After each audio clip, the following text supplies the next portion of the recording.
అసలు ఈ చెట్టుకి ఎన్ని ముడుపులున్నాయో చూసారా?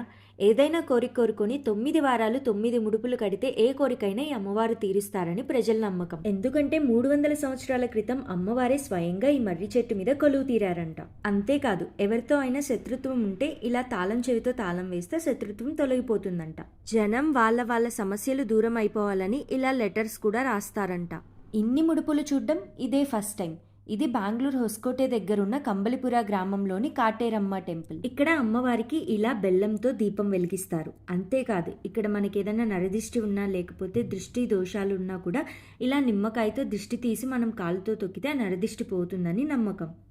ప్రతి అమావాస్య పౌర్ణమికి ప్రత్యేక హోమాలు జరుగుతాయి. అలాగే గర్భగుడిలో అమ్మవారికి రక్తపు చెమట్లు పడతాయంట. ఏదైనా కోరిక కోరుకొని ఇలా గోడకి కాయిన్ అతుక్కుంటే ఆ కోరిక నెరవేరుతుందని నమ్మకం. ఇన్ని ఆశ్చర్యపరిచే విషయాలున్న ఈ టెంపుల్ ని విజిట్ చేసినందుకు నాకైతే చాలా హ్యాపీగా అనిపించింది. మీకు కూడా తొందరలోనే అమ్మవారి దర్శనం కలగాలని కోరుకుంటున్నాను.